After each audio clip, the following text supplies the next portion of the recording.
साथियों नमस्कार, मैं आपका अपना सुमित कुमार और आप देख रहे हैं देसी भाईचारा न्यूज चैनल सबकी बात सच के साथ। साथियों, जैसा कि आप सभी को पता है कि 22 अप्रैल को कश्मीर में आतंकी हमला होता है और उससे पूरे देश में आक्रोश है और जगह जगह प्रदर्शन हो रहे हैं और जनता जो बोल रही है ईंट का जवाब पत्थर से देने का समय आ गया है। और सीधे वो कमेंट भी करे अभी मोदी जी को अब समय आ गया है कि मोदी जी अपने 56 इंच का सीना दिखाए।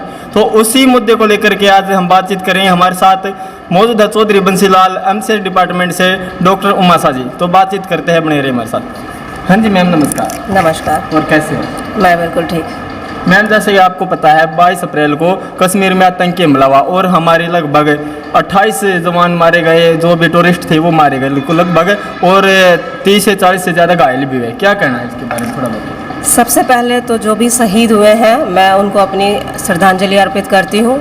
पूरा देश उनके परिवार के साथ खड़ा है और जिन्होंने अपनों को खोया है मैं उनके लिए भी अपनी श्रद्धांजलि अर्पित करती हूँ। भगवान उनके परिवार को इस समय में साहस दे और पूरा देश उनके साथ है, ऐसा हम सभी विश्वास करते हैं। मैम, देखा जाए तो पिछली बार पुलवामा अटैक हुआ और हमारे देश पर पाकिस्तान लगातार शुरुआत से ही हमले करता रहा, लेकिन अब भी क्या मानना आपका? वहाँ पर टूरिस्ट भी थे लेकिन एक अचानक से हमला हो जाता है। कहीं ना कहीं सरकार की चूक मानते हैं भाई, वहाँ पर सुरक्षा की जिम्मेदारी किसकी है? इंटेलिजेंस की चूक इसको नहीं बोलेंगे क्योंकि कश्मीर में अभी चुनाव हुए हैं और चुनाव के बाद सरकार गठित हुई है। तो मुझे लगता है कि जिस प्रकार से जिन लोगों ने, ये पूरी जनता को, पूरे देश को पता है कि कश्मीर कितना जिस समय धारा 370 हटाया और जो व्यवस्था थी वो सुरक्षित थी, वहाँ पे लोग सुरक्षित थे। लेकिन जिस प्रकार से सुप्रीम कोर्ट ने एक दबाव बना के ये चुनाव करवाया और जिस प्रकार से चुनाव के बाद जो सरकार गठित हुई और उस प्रकार से माहौल बना, तो हमें सोचने को मजबूर करता है कि कश्मीर कितना बदला है या वहाँ के जो है क्या हुआ है।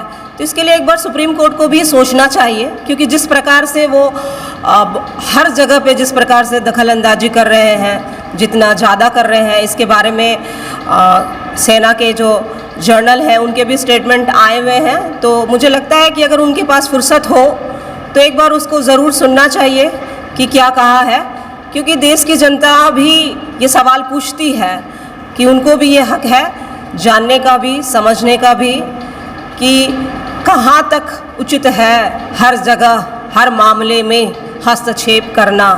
क्या सुरक्षा और राजनीति दो स्वतंत्र मुद्दे नहीं हो सकते? विदेश नीति और सुरक्षा, जहाँ पे सरकार को और सेना को निर्णय लेने का अधिकार होना चाहिए। तो मुझे लगता है एक बार सुप्रीम कोर्ट को इस पर ज़रूर विचार करना चाहिए।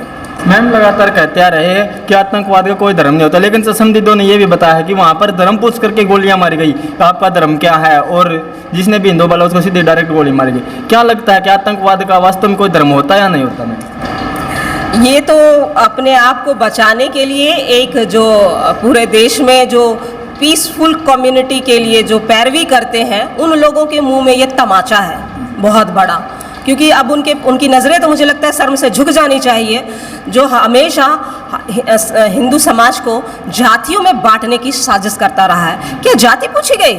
नहीं, जाति नहीं पूछी गई, उनसे धर्म पूछा गया, यानी उनके लिए हम काफिर हैं। तो ये सबक है उन सब के लिए, और जो छाती पीटते रहते हैं जाति जनगणना के लिए, वो इस समाज को तोड़ने की लगातार कोशिश कर रहे हैं। इस भारतीय समाज को, जो हिंदू सनातन समाज है, इसमें जहर घोलने का काम करते हैं।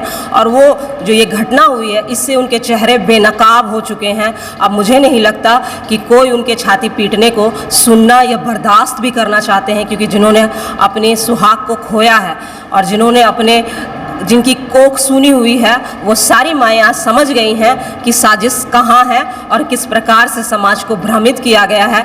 जाति नहीं, धर्म पूछ के मारा गया है, क्योंकि एक धर्म में लिखा गया है कि हम उनके लिए काफिर हैं और काफिरों को मारने से जन्नत मिलती है। तो जो ये आज तक भ्रम फैलाया जा रहा है, मुझे लगता है वक्त आ गया है कि गांधारी के पट्टी को खोल दी जाए और पूरा राष्ट्र अपने नेत्रों से देख सके कि किस प्रकार से जाति जाति करके इस समाज को, हमारे हिंदू समाज को तोड़ने की साजिश की गई है। और वो बेनकाब हुए हैं जिन्होंने कहा है आतंकवाद का कोई धर्म नहीं होता।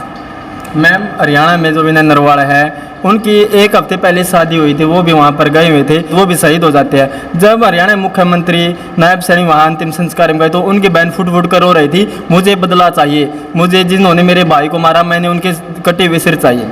क्या लगता है सरकार किस बिल्कुल हमें हमारे सरकार पे पूरा विश्वास है और जिस तरह से उन्होंने 5 निर्णय लिए, जिस प्रकार से उन्होंने सिंधु जल संधि को स्थगित किया है, वीज़ा पे आए लोगों को 48 घंटे का समय दिया है कि वो तत्काल पाकिस्तान से आए लोग वापस जाएं, और एक प्रकार से इजराइल ने जिस प्रकार के राष्ट्रपति ने भी प्रधानमंत्री को फ़ोन किया है, पूरा विश्व भी पाकिस्तान के खिलाफ है। और हम अपनी सरकार से अपील भी करते हैं और ये आशा भी करते हैं कि वो ऐसा सबक सिखाएंगे कि इसके बाद इस प्रकार की घटना करने का, दुस्साहस करने का पाकिस्तान कभी भी हिम्मत ना कर सके, और जो देश को तोड़ने की कोशिश करते हैं उनके लिए भी सबक ज़रूर हो।